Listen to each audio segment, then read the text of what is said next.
Very simple black small spinner. Split, well, it's grey hackle or a grizzle hackle, black body and a nice tail on it. This, I'm not sure the name of the species this is representing. I do see them plenty on the water, but it will represent a few spinners, and the black by far is the best. I've got more in the black than any colour, but if you want to change it just to maybe the oranges or reds or even yellows or whatever, or olive, it will still work, but black's first on my list.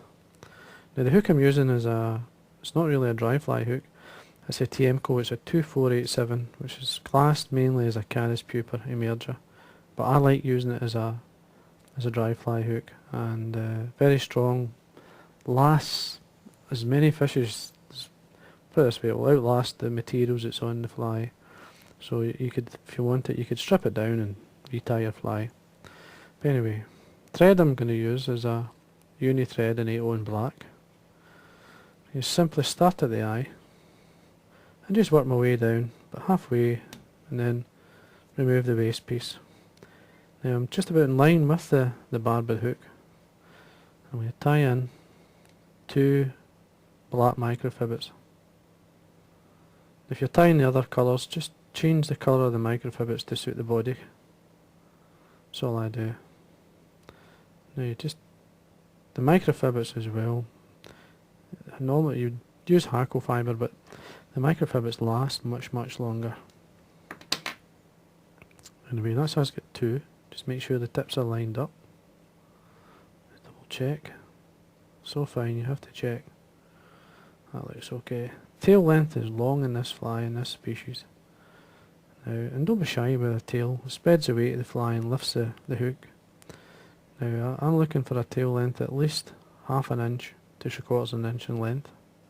And all I do is offer it to the top, single turn, which is basically going onto the bare hook.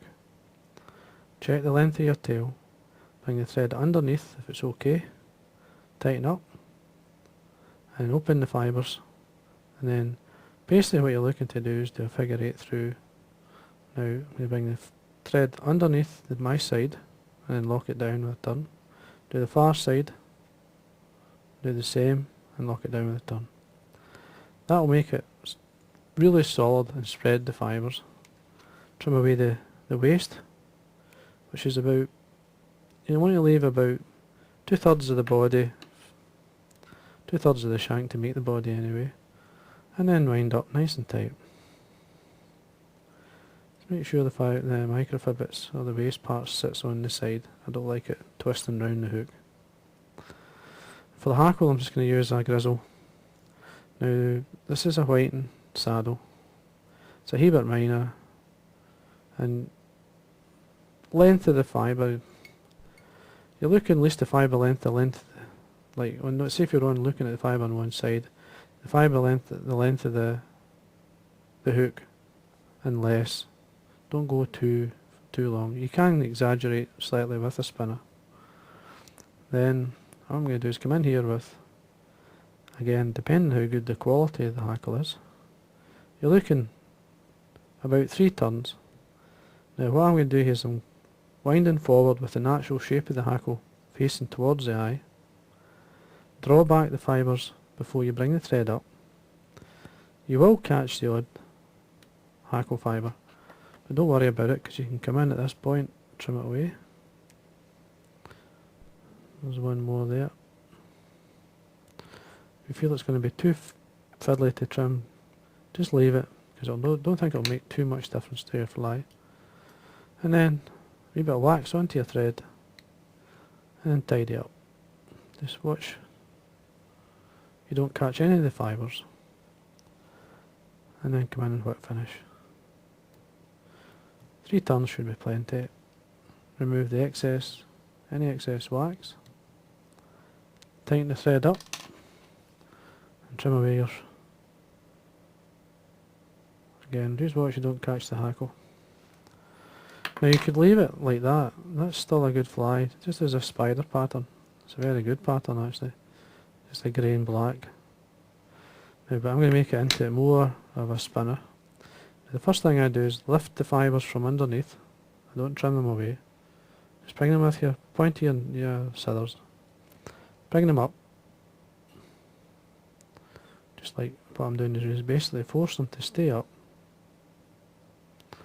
And then, again, that's a nice wee done or so you could represent.